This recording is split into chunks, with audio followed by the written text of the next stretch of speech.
pro this, anti that, team this, political party that. So many people today are trying to fit in with a group, and it really feels like if you're not 100% in with every position that group takes, sorry, you're out. The extremes are taking over everything, and so many of us feel lost in how to navigate that because the experiences we have are usually not that extreme. They're more nuanced. They're more both sides somewhat understanding where they're coming from. And I feel like we've lost the ability or we've lost the art of debate. Hey, I'm Katie O, your host for Curious Katie O. And in this podcast, we delve deep into all my curious thoughts that tend to be as random as I am. So if you're like me and are curious about 1,000 things, I'd love to get to know what you're interested in. And maybe that can be a future segment or future episode. So today I wanted to talk about this idea of debate because I think people don't understand what that actually means. And if you look at the founding of our country, it was really built on this idea of understanding how to debate. They had to debate everything from the laws that we would enact to the way that the country would be structured, to who would vote, how they would vote, what the rules would look like. And so what happened is these individuals would sit in rooms for days, weeks, and people would really talk about their side, and the other side would sit there and have to listen, sometimes for hours. And I feel like what we've lost from that is people's capacity to not only listen to the other side without tuning it out, picking up their phone, clicking it off because it gets too uncomfortable, but we've also lost this ability to understand that by learning what the other side thinks, you can actually have an intelligent discussion or debate. And that's what's required for debate. You have to understand the other side to know what points they might bring up, what things are important to them. So that way you can either respond back or acknowledge that as a shared truth or shared fact, but that you interpret it differently. And I feel like today this idea of listening is really a lost art form. It's a skill we all need to understand and we need to get better at. And as we lose the ability to listen, what happens is we lose the ability to really recognize that the other side might have some valid points or experiences in their life that are driving where they get to. So think about today's dialogue. It's a bunch of sound bites in a vacuum. I don't have cable news, but if you did, for 24-hour news, they sure don't want to talk about things for very long. It's this idea of I'm going to bring on the most extreme on one side and the most extreme on the other.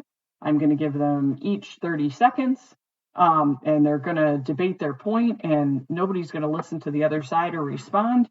Things that aren't true aren't going to be called out because it's not actually a debate. And we figure out why things feel so confusing and so overwhelming. And the extremes are not the masses. It's a small group of people. And the big problems that we have to try to work through and figure out often require nuance. So there's no place for these long discussions. This 24-hour news cycle in 30-second increments isn't working. And for anybody that says, oh, people don't have the attention span, that's not true. People listen and watch 3-hour podcasts. Good, bad, or indifferent, you might not like Joe Rogan, but if he wants to get into a discussion, he'll take 3 hours and ask a lot of questions and listen and push back or agree or change his thinking.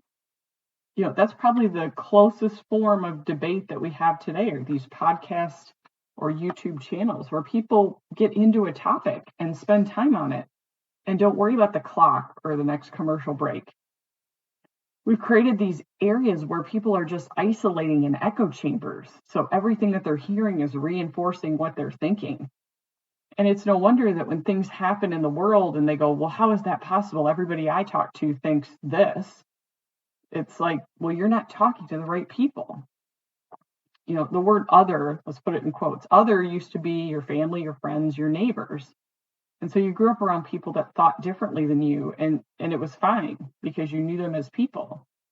But now with people getting into these smaller and smaller groups, other is now not a person. It's this entity, this thing, this weird nebulous person that you've never met or heard of, and you can group them into this idea of being evil or terrible. And you put these character traits on them that really aren't valid. They just have a different experience than you, which is typically driving their position on something. And you don't always have to agree within the group. There might be 5 or 6 things that you agree on and 2 that you don't. Is that okay? Can you have that kind of a debate and discussion? Or if you're not in 100%, do you need to go find a different group? And with all of the different things that people can debate or be pro or con about, would you ever find a group that ever fit you? So I thought what might be fun is to simulate what a debate might look like if I was to debate myself, which first of all is a scary idea. But I thought I'd pick something that my husband and I have debated somewhat for years, the death penalty. So my husband is very pro death penalty, and I am 100% opposed to it. And we come at it from different angles. We come at it from different positions. We come at it from different experiences or things that we've seen. And it doesn't mean that we think either one of us is evil. We just have a very different view on this topic.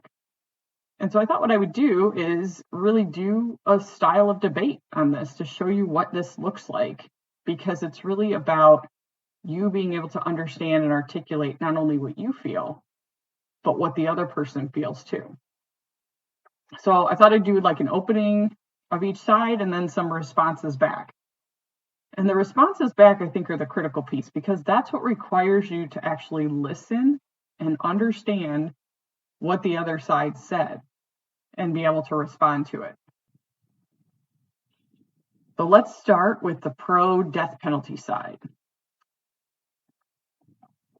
Pro-death penalty is there because some crimes are so horrible and so horrific that is the only response and just conclusion to what they've done to society.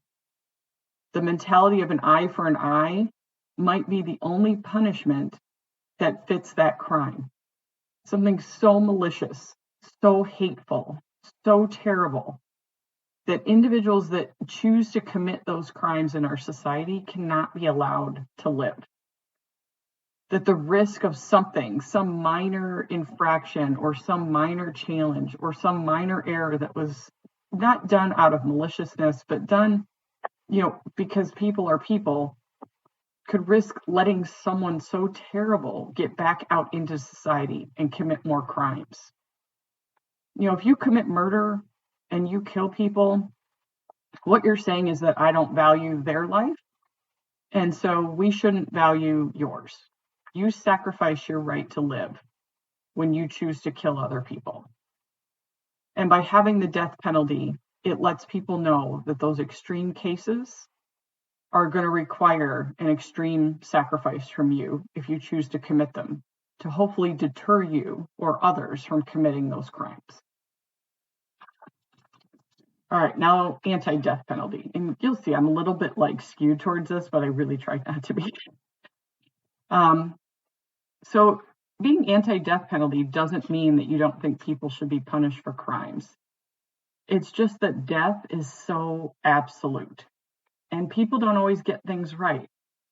Sometimes people make mistakes, and it's not intentional. It's just part of being human.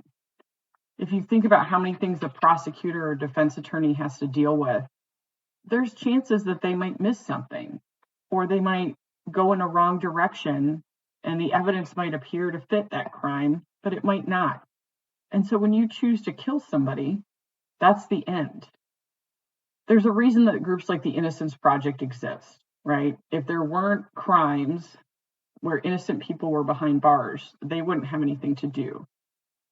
And it's actually often cheaper to just keep them in custody than it is to go through all of the appeals that clog up our system, take away time from judges and lawyers and prosecutors to deal with other cases that are important. And because it requires all of these appeals, it ends up costing us more to do. I'm not saying that they should ever rejoin society if they commit horrific acts, but there is a place where somebody might be able to redeem themselves if they're in some of these extreme cases. And so for me, because of the unknowns of the things where people might get it wrong, to me, it just does not make sense to have the death penalty as an option. All right, so here's my response as a pro-death penalty person. The cause should not justify or excuse decisions we make that we think are right.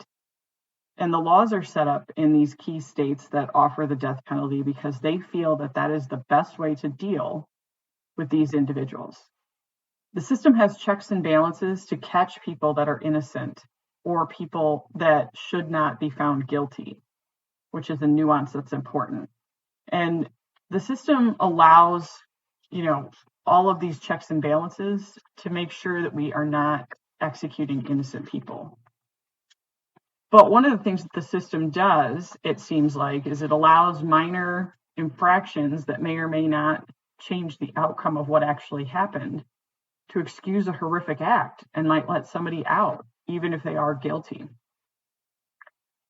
In 2023, only 24 people were killed by the death penalty in states. It's not a big number. This is not happening to a lot of people. It's happening to the most extreme cases. And what it does is it eliminates the ability for these individuals to ever get out. I wouldn't want them living next to me, somebody who had killed multiple people but got out because of an error in paperwork or an error in the way that things were collected or something that really didn't excuse what they did, but they got out because the system allowed them to. I bet you wouldn't want them living next door to you either. All right, so this is my anti-death penalty response to that. So what if it was you? What if you were wrongfully convicted and you were screaming your innocence and you've gone through all of the procedures and the processes and you still were behind bars and scheduled for death? Death is so final. Look at the DNA testing that we have today that we didn't have decades ago, and how many people have been freed because of that. I don't know what technology might come that could show that I'm innocent in the future. And so by having a death penalty, there's no way for me to come back from that. Yes, only 24 people were killed, but there's about 2,500 on death row. And so I wonder how many of those need to be there. Did all of those people commit enough crimes and do things horrific enough? And are we sure that they're guilty? And if even one was guilty or not guilty, would you want to allow that to continue? And I think that's the honest debate, is what we're saying is in a group of, let's say, 2,500 people, I'm willing to risk a couple of people being innocent who are put to death to allow this punishment to continue. And the other group, or the other side, is saying, I'm saying if even one of those is innocent, we don't want a system that executes somebody who shouldn't be there. That's the crux of the debate.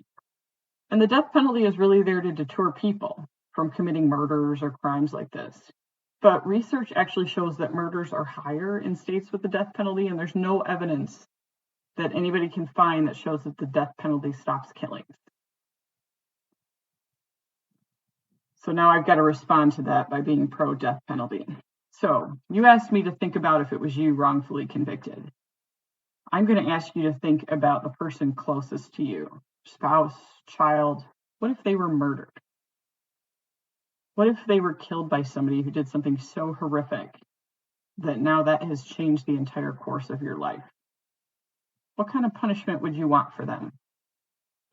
I'm betting in those moments when it's quiet and you would think about it, that you would want them to face the same kind of final solution that they put on your child or your spouse.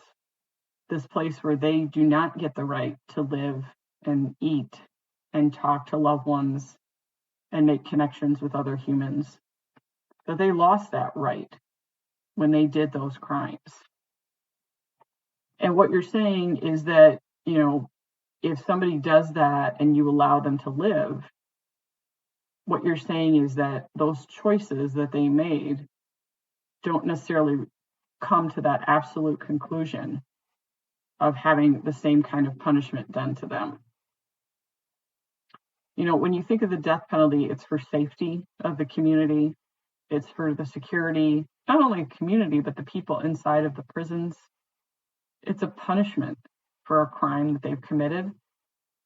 But a lot of times for the family and people involved, it's about resolution. It's about this final closure on usually one of the most horrific things in their life. And it doesn't mean that you forget. It may mean that you forgive. But what it really means is that that family gets to see what that resolution looks like. And it's a set time period that they can experience that. So now as an anti-death penalty response, I'm not sure that you would ever get over losing a family to murder or something horrific like that. I would hope that I have forgiveness, but I might not. And I might always carry that anger.